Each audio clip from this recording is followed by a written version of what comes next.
We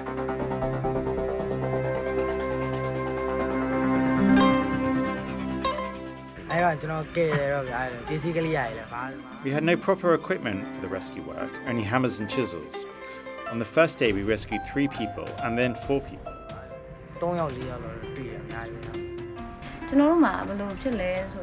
What happened to us is that we always get a feeling of helplessness.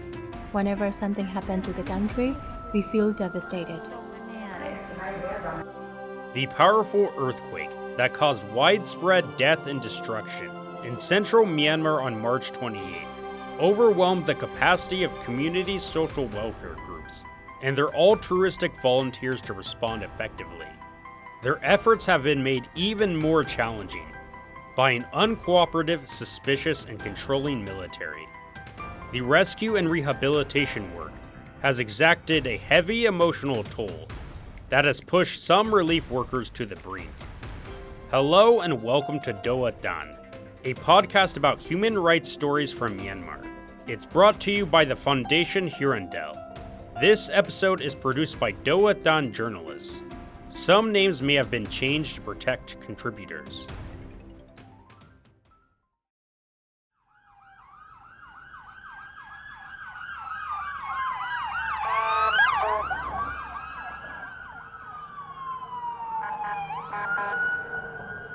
The sirens of ambulances carrying the dead and injured blared continuously throughout Mandalay after the city was shattered by the March 28th earthquake.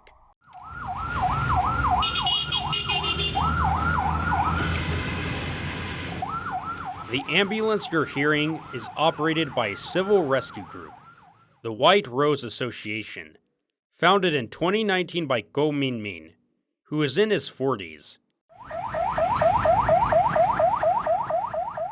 He has been working tirelessly since the earthquake struck, helping to direct operations for the group, which has 2 ambulances. One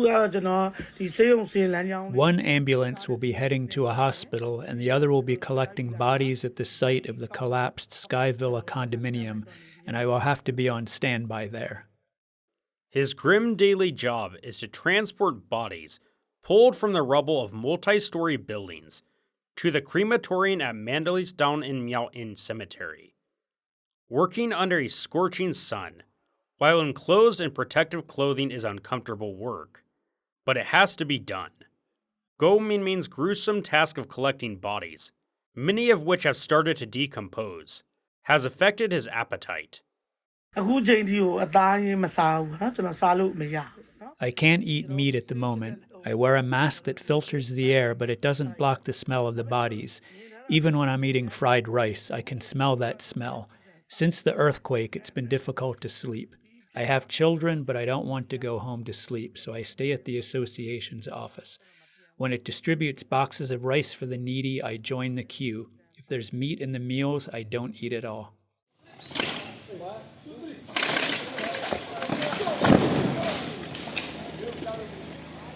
The lives of Mandalay citizens have been torn apart by the earthquake. Apart from the death and injury, the devastation caused by the earthquake has flattened thousands of homes and businesses.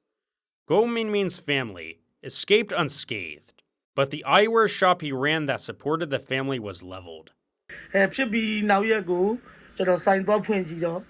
day after the earthquake, I went to see my shop and I found it had been destroyed. All the glass counters are broken. There is nothing I can do. I have to concentrate on rescue work and put my business second.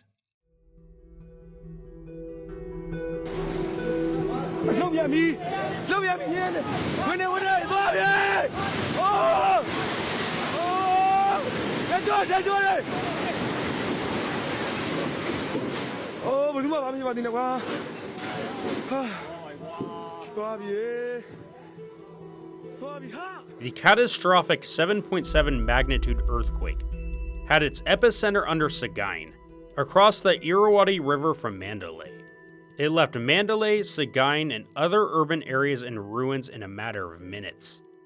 Rescue and relief work since the natural disaster, one of the worst in Myanmar's history, has been inadequate.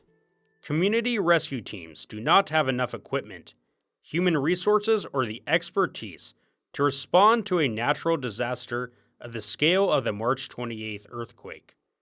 The families of rescue teams have been among the victims. Go Minmin was fortunate that his family was uninjured.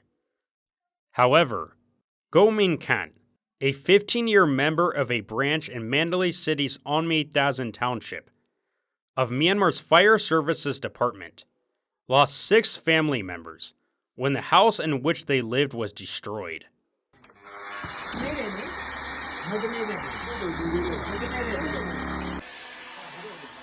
A grieving Go Min Kant has continued working to help rescue survivors from damaged buildings. Despite the death of his father, mother, older brother, sister-in-law, younger sister, and grandmother, he devotes his energy to rescuing people trapped in rubble. I have to remain steadfast. I'm helping so that other families will not have to experience what my family suffered. It brings me joy when I help to rescue people. It means families will be reunited. When the earthquake occurred, he watched as a tall building toppled on the family home, crushing it. A shortage of equipment prevented an operation to try to rescue his loved ones, which makes him sad. It made him determined to continue his work, trying to rescue trapped survivors with whatever tools are available, while keeping as safe as possible. We had no proper equipment for the rescue work, only hammers and chisels. On the first day, we rescued 3 people and then 4 people. Just from digging with crude tools, we helped 8 people to survive.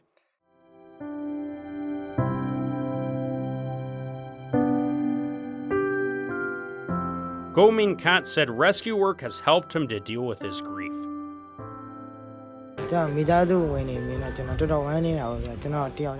I'm devastated by what happened to my family. Their deaths mean I'm alone. They're gone. After a while, I began to feel stronger mentally.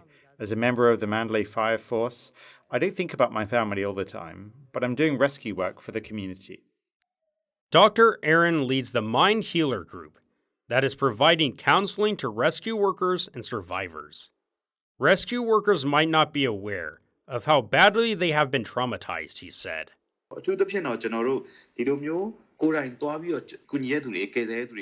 People involved in rescue and relief work are just as likely to experience post-traumatic stress disorder, anxiety, and depression as those directly affected by the earthquake.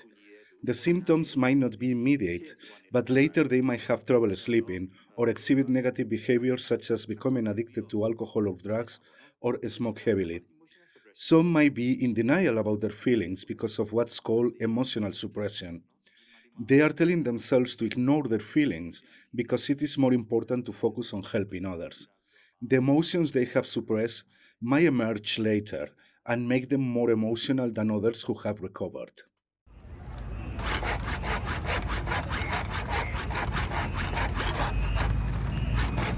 After the earthquake, Yangon resident Ma Tutu assembled a rescue and relief group that traveled to Amarapura, on Mandalay's southern outskirts. It has been providing daily necessities and financial support to earthquake victims as well as building houses and digging wells. All of their houses have been destroyed and the rainy season is nearly here. They are pitching tents for temporary shelter. After providing shelter, water is the next priority.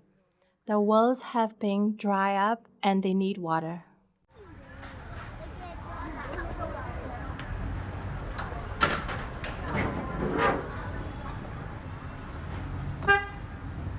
More than a month after the earthquake, relief and reconstruction work continues in Mandalay, Sagaing, and nearby areas, but it is lagging behind because of constraints due to inadequate equipment and a shortage of personnel. Ma Tutu said that despite the efforts of relief teams, little has been achieved so far in Amarapura.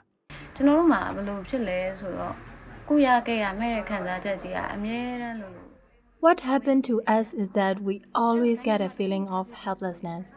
Whenever something happens to the country, we feel devastated. I saw online that people had been trapped in buildings, but had lost all hope of being rescued. A lot of people die like that. Even though they had survived the collapse of buildings, they couldn't be helped. When I saw that on social media, I knew that I must do something to help.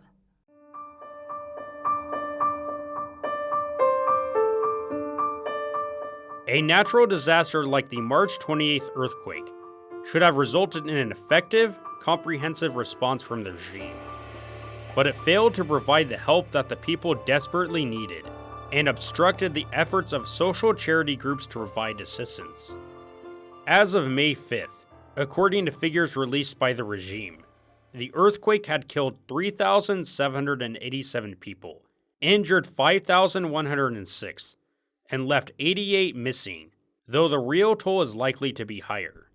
Large parts of Mandalay, Sagaing, and other areas affected by the earthquake are covered by rubble yet to be cleared. Residents are living among the debris of buildings, or staying in temporary camps.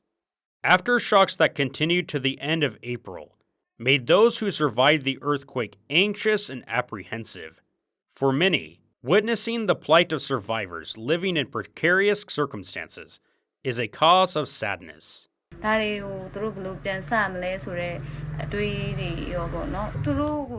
For people like us watching from the side, we feel a suffocating sense of helplessness. The working class people have a lot of children and are living in camps. I can see the children, their insecurity, the rain, and I want to do more for them. But I can't do a lot. Watching from the side, it is a suffocating experience. That's how it feels. Dr. Aaron says members of rescue and relief teams need to ensure that they are getting enough rest and are being careful to monitor their emotions.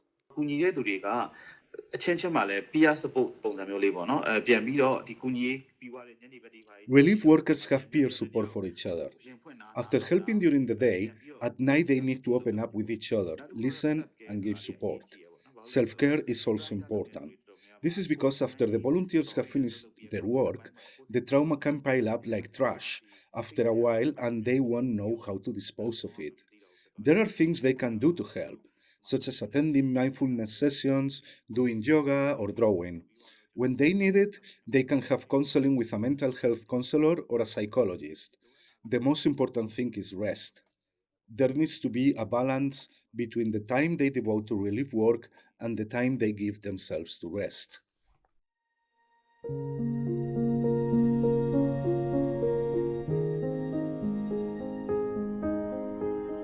Go Min Min says the community rescue and relief teams need more financial support to do their work properly. However, he said that they are determined to continue doing what they can and will not stop until they are no longer needed.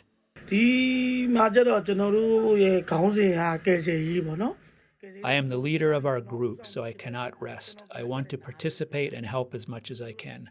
I am determined to help until our work is finished.